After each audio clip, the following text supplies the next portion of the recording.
Seiring perkembangan zaman, kemajuan teknologi keamanan semakin terus berpacu dengan inovasi baru. Namun ada tempat yang masih menggunakan tenaga manusia, seperti jasa keamanan. Dan hingga kini, kehadirannya masih memiliki peranan yang krusial dalam dunia pengamanan. Tidak dipungkiri bahwa teknologi keamanan kini semakin berkembang. Namun tetap saja ada beberapa hal yang masih belum bisa dilakukan oleh teknologi dan masih harus dilakukan secara manual. Berdasarkan data dari Kepolisian RI atau Polri, kejahatan yang terjadi di Indonesia sepanjang tahun 2023 mengalami kenaikan 4,33% dibandingkan pada tahun sebelumnya. Dalam upaya pengamanan terhadap berbagai ancaman kriminal di beberapa instansi pemerintah dan berbagai sektor, kehadiran Satpam menjadi peran penting. Dan inilah Satuan Pengamanan atau Satpam di Indonesia yang hadir sebagai bagian dari Mitra Polri. Dimulai dari tahun 1978, Awaludin Djamin yang dilantik sebagai Kepala Kepolisian RI mengeluarkan berbagai kebijakan untuk meningkatkan keamanan negara hingga lingkup terkecil. Sehingga di tahun 1980, adanya peresmian pola pembinaan Satuan Pengamanan pada tanggal 30 Desember 1980 yang telah dikukuhkan dengan pembentukan SK Kapolri, SKEP_126 _12 Romawi _1980.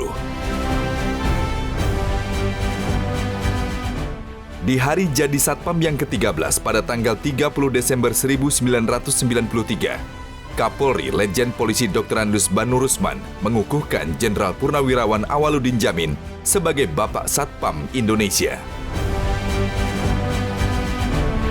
Dalam perjalanan waktunya untuk mewujudkan keamanan dalam negeri yang meliputi terpeliharanya keamanan dan ketertiban masyarakat, tertib dan tegaknya hukum, terselenggaranya perlindungan, pengayoman dan pelayanan kepada masyarakat, perlu melibatkan dan meningkatkan potensi pengamanan swakarsa untuk membantu Kepolisian Negara Republik Indonesia. Maka pada tahun 2020 telah diterbitkan Perpol nomor 4 tahun 2020 tentang pengamanan swakarsa. PAM Swakarsa bertugas menjaga keamanan dan ketertiban di lingkungannya secara swakarsa guna mencegah terjadinya gangguan keamanan dan ketertiban yang sebagaimana dimaksud PAM Swakarsa, salah satunya adalah Satpam.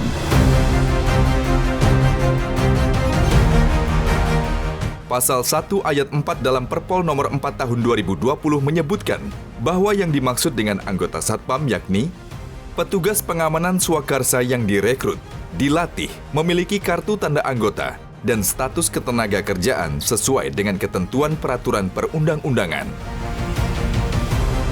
Satpam Indonesia memiliki kualifikasi dan kompetensi sesuai jenjang pelatihan Satpam, dimulai dari tingkat pelatihan dasar Satpam, pelatihan Gada Pratama untuk unsur pelaksana, kemudian pelatihan menengah untuk supervisor pelatihan Gada Madya, dan tingkat pelatihan kemampuan manajerial pelatihan Gada Utama. Pembentukan dan pembinaan Satpam menjadi tanggung jawab bagi Ditbin Potmas melalui jajaran Satuan Wilayah Polri.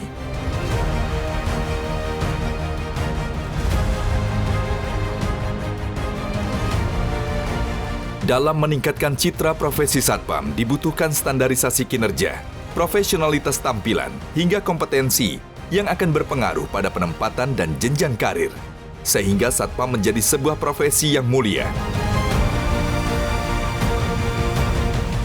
Pengaturan detail mulai dari seragam, jam kerja, hingga aturan berserikat menjadi bukti seriusnya Polri dalam membela hak mitranya ini. Selain itu, Polri mengharapkan postur Satpam menjadi profesional yang dapat disegani oleh masyarakat. Melalui wajah seragam, Satpam memiliki identitas tersendiri yang dikenal oleh masyarakat, dimulai dari seragam pertama yang dikenakan selama 40 tahun. Segala perubahan dilakukan untuk meningkatkan citra positif bagi masyarakat. Sehingga di awal tahun 2020, seragam Satpam berubah warna menyerupai seragam anggota kepolisian. Meski terdapat perbedaan dari seragam yang dikenakan, masyarakat tetap sulit membedakan seragam kepolisian dengan Satpam. Sehingga pada tahun 2023, Polri kembali mengevaluasi seragam Satpam melalui Perpol nomor 1 tahun 2023.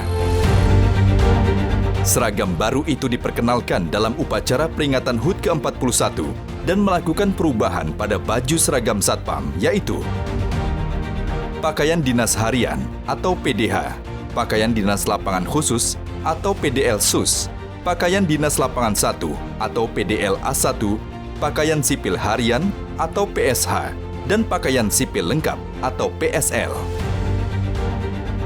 Selain melakukan transformasi seragam, Polri terus melakukan inovasi baru yang diwujudkan, yaitu Binmas Online System atau BOS V2 sejak 2021 yang merupakan aplikasi layanan Polri terkait keamanan dan ketertiban masyarakat. Aplikasi BOS V2 memperkenalkan fitur-fitur tentang Satpam. Pendataan anggota Satpam baik secara kuantitas maupun kualitas dan penggelaran tugas Satpam.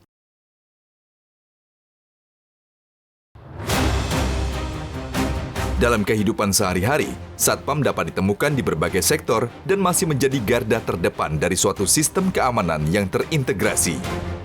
Mulai dari kawasan perkantoran, kawasan perumahan, kawasan perbankan, kawasan industri, kawasan wisata, kawasan pertambangan, hingga objek vital.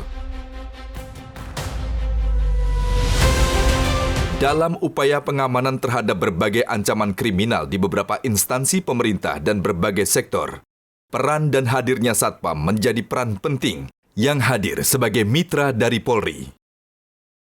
Kejahatan yang setiap tahunnya terjadi di Indonesia menjadikan langkah maju untuk Satpam tersendiri bagi industri pengamanan di Indonesia dan pemuliaan profesi Satpam secara khusus. Dengan senyuman ramah dan kewaspadaan yang tinggi, itulah dedikasi mereka tanpa batas. Terima kasih kepada para Satpam Indonesia yang telah bekerja sebagai mitra Polri dan masyarakat.